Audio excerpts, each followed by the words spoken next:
one of his other great developments. So there's already getting very sophisticated. And here you see something that is basically the Riemann zeta function appearing. Wow, here.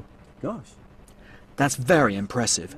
The zeta function has become a vital element in our present understanding of the distribution of the building blocks of all numbers, the primes. There is somewhere in the diary here where he says, I've made this wonderful discovery, and incidentally a son was born today. We see his priorities. Yes, indeed. I think I know a few mathematicians like that too, yes. My priorities, though, for the rest of the afternoon were clear. I needed another walk. Fortunately, Göttingen is surrounded by good woodland trails. It was a perfect setting for me to think more about Gauss's discoveries.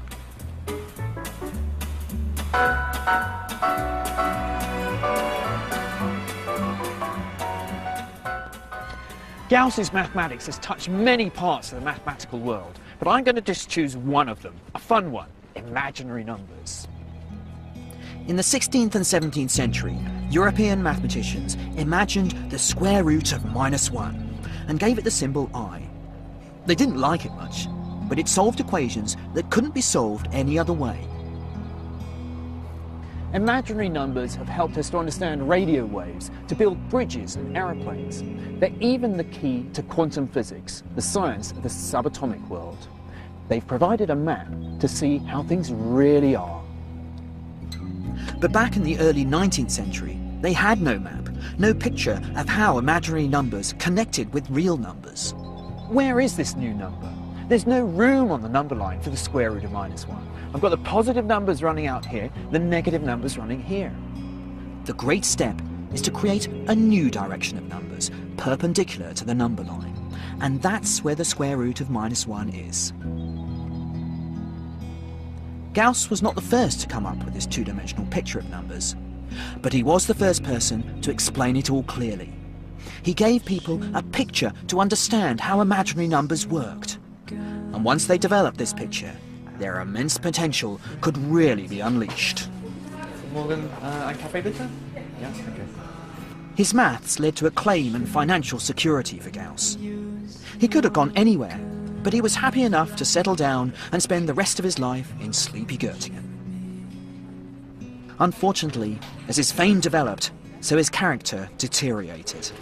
A naturally conservative, shy man, he became increasingly distrustful and grumpy. Many young mathematicians across Europe regarded Gauss as a god, and they would send in their theorems, their conjectures, even some proofs. But most of the time he wouldn't respond, and even when he did, it was generally to say either they got it wrong or he'd proved it already. His dismissal or lack of interest in the work of lesser mortals sometimes discouraged some very talented mathematicians from pursuing their ideas. But occasionally, Gauss also failed to follow up on his own insights, including one very important insight that might have transformed the mathematics of his time. 15 kilometres outside Göttingen stands what is known today as the Gauss Tower. Wow, that is stunning. It is really a fantastic view here, yes. Gauss took on many projects for the Hanoverian government, including the first proper survey of all the lands of Hanover. Now, was this Gauss's choice to do this surveying? I mean, for a mathematician, it sounds like the last thing I'd want to do. But he wanted to do it. The major point in doing this was to discover the shape of the Earth. But he also started speculating about something even more revolutionary, the shape of space. So he's thinking, you know, there may not be anything flat yes. in the, yes, exactly. in the universe. And, exactly. And if we were living in a curved universe, there wouldn't be anything flat. And this led Gauss to question one of the central tenets of mathematics, Euclid's geometry. He realised that this geometry, far from universal, depended on the idea of space as flat. It just didn't apply to a universe that was curved. But in the early 19th century, Euclid's geometry was seen as God-given, and Gauss didn't want any trouble. So he never published anything. Another mathematician, though, had no such fears. In mathematics, it's often helpful to be part of a community where you can talk to and bounce ideas off others.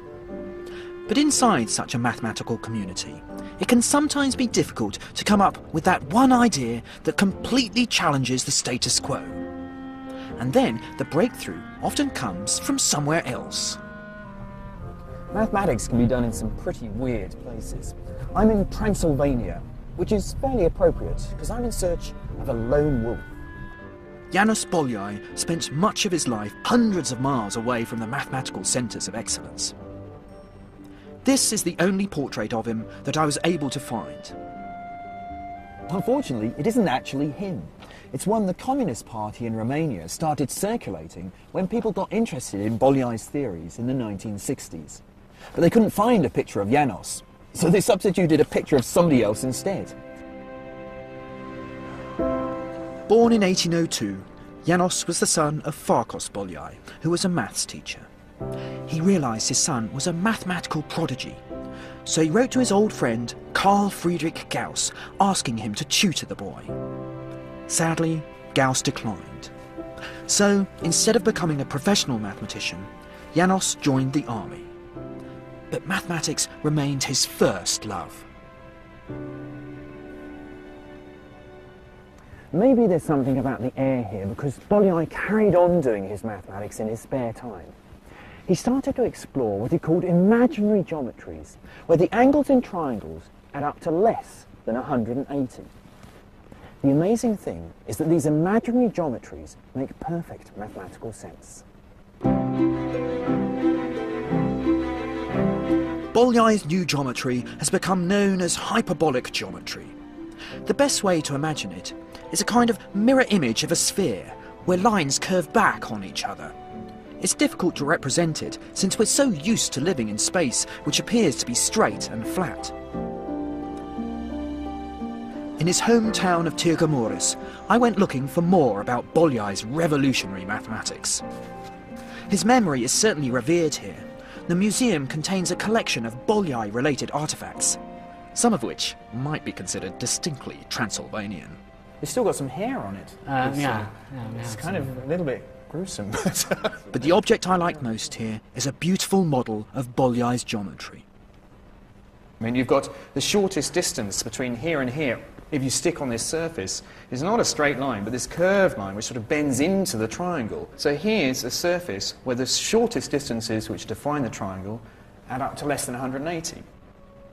Bolyai published his work in 1831, and his father sent his old friend Gauss a copy. Gauss wrote back straight away, giving his approval. But Gauss refused to praise the young Bolyai, because he said the person he should be praising was himself. He'd worked it all out a decade or so before. Actually, there is a letter from Gauss to another friend of his, where he says that I regard this young geometer Bolyai as a genius of the first order. Yeah. But Gauss never thought to tell Bolyai that, and young János was completely disheartened. Another body blow soon followed. Somebody else had developed exactly the same idea, but had published 2 years before him, the Russian mathematician Nicholas Lobachevsky. It was all downhill for Bolyai after that. With no recognition or career, he didn't publish anything else. Eventually, he went a little crazy. In 1860, János Bolyai died in obscurity. Gauss, by contrast, was lionised after his death.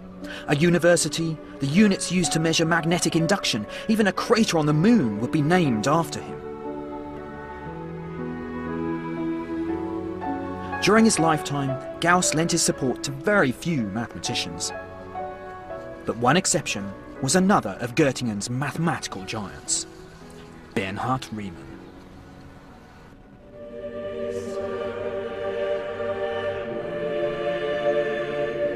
His father was a minister, and he would remain a sincere Christian all his life. But Riemann grew up a shy boy who suffered from consumption. His family was large and poor, and the only thing the young boy had going for him was an excellence at maths. That was his salvation. Many mathematicians like Riemann had very difficult childhoods, were quite unsociable. Their lives seemed to be falling apart. It was mathematics that gave them a sense of security. Riemann spent much of his early life in the town of Lüneburg in northern Germany. This was his local school, built as a direct result of Humboldt's educational reforms in the early 19th century. Riemann was one of its first pupils. The head teacher saw a way of bringing out the shy boy.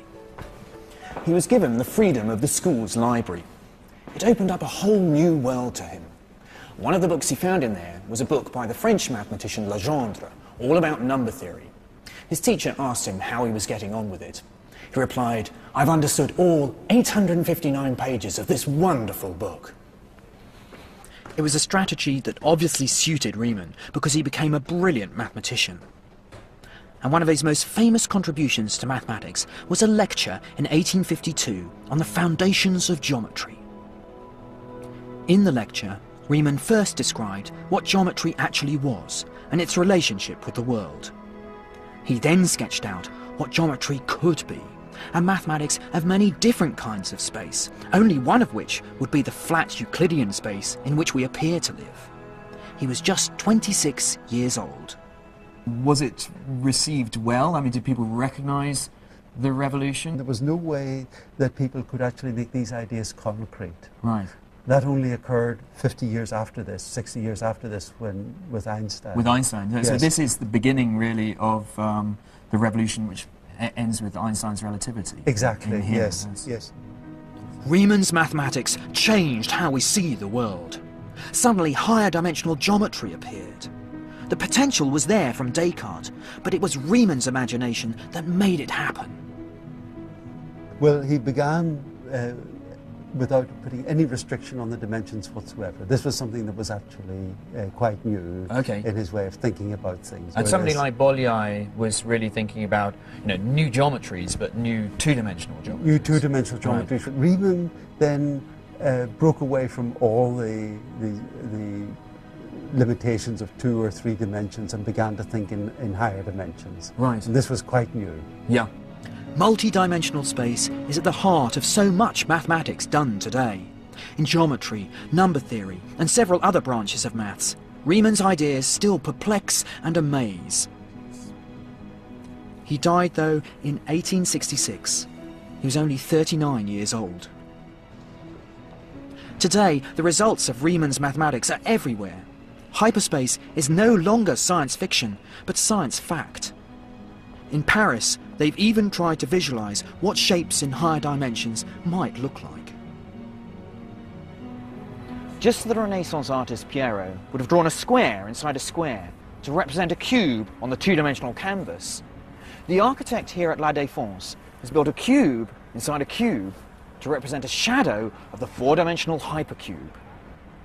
It is with Riemann's work that we finally have the mathematical glasses to be able to explore such worlds of the mind. It's taken a while to make these glasses fit, but without this golden age of mathematics, from Descartes to Riemann, there would be no calculus, no quantum physics, no relativity, none of the technology we use today. But even more important than that, their mathematics blew away the cobwebs and allowed us to see the world as it really is, a world much stranger than we ever thought. You can learn more about the story of maths with the Open University at open2.net.